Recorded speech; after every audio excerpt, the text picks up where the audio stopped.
Welcome to week 4 of critical thinking, Howard Zinn and Malcolm X, power narrative, and the writing process.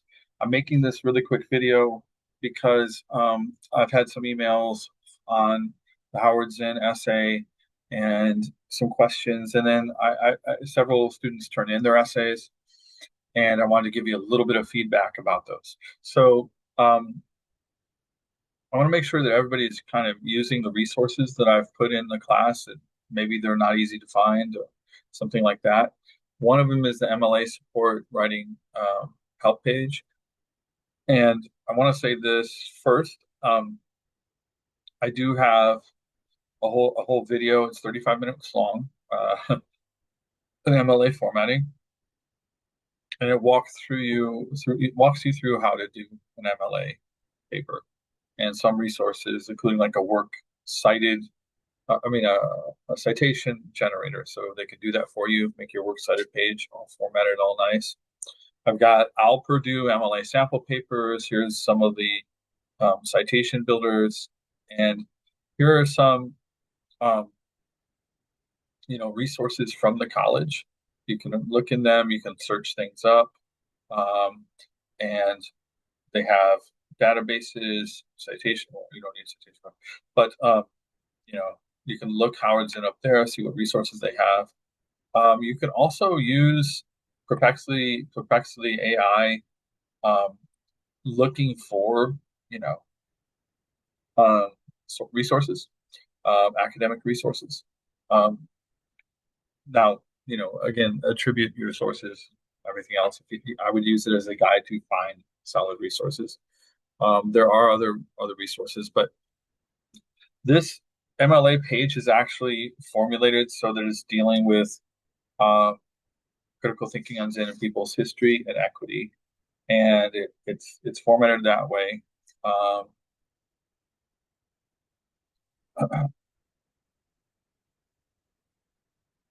uh, there is a problem with this, is that it looks like it's more than double spaced in between that, but otherwise it's good.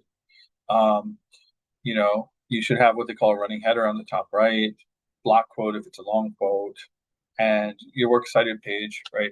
Here are some resources, right? Power governments cannot suppress, empire humanity, James Lowen's lies my teacher told me. You could use the autobiography of Malcolm X. We're going to look at parts of a view of Chomsky's book later, and then there's a whole bunch of Al Purdue stuff. Um, Now there's that, and then I have several pages kind of in the week that are explaining what you do.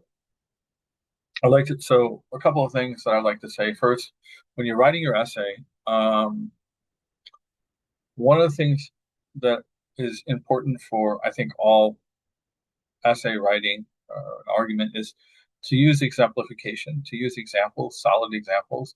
If you're talking about people's struggle for social justice and, um, you know, or Howard Zinn's life, it's important to get the chronology down first, the timeline, understand it, and then understand, um, you know, well, pick things. If you're saying people's history is important, pick examples, tell little stories of why it's important, who's important, how does it connect to you. The one of the strongest essays I read so far, draft, connected it for the first time of me teaching this this essay. I don't know, for maybe 20 years, maybe more. I've taught Howard Zinn and people's history and his philosophy of history. I've had lots of students from all over the world. This was the first time a student wrote and brought examples about how people are suffering in Yemen because of the wars in Yemen, and that's not hyperbolic. I mean, it's hundreds of thousands of people starving in famine and really incredible violence, and a lot of people playing ruthless geopolitical games there, and the people suffer. And I know people on all sides of those conflicts there, but I know a lot of Yemenis, and you know, the reality is the people suffer, whatever political framework you want to put it in. And think all human beings should be against that. Especially when it's unjust. So, connected to reality. And I think this is a time where, the Epstein class and the rich, they really are showing. And this is my opinion. You don't have to agree. You can argue against it, whatever. You don't have to agree with Zinn. You can critique Zinn, but you have to at least understand what his argument is and be able to articulate it and argue for its relevance or irrelevance. That way. Anyway, make sure you have 750 words. Here is a whole bunch of example stuff again.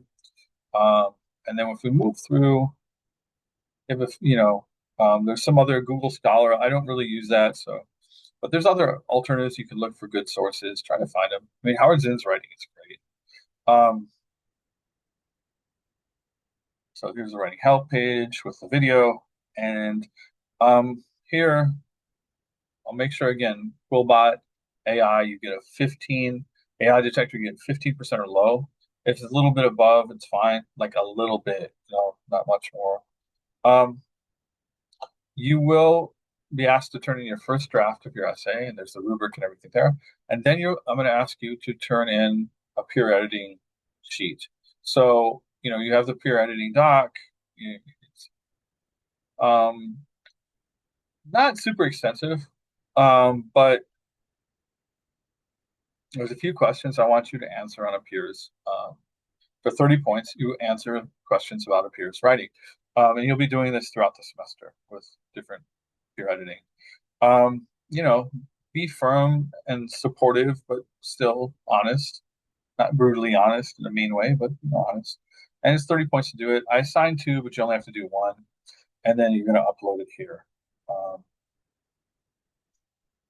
Because it doesn't have a function within that to do it. So, and then the essay, the final draft of the essay is due Monday, and then we're moving really quickly into the next unit, the next unit. It's a fast-paced class, and anyway, I wish you luck, and I love so much of the work you're doing in this class, and I look forward to seeing what you say. And some of the stuff you said is really inspiring and touching.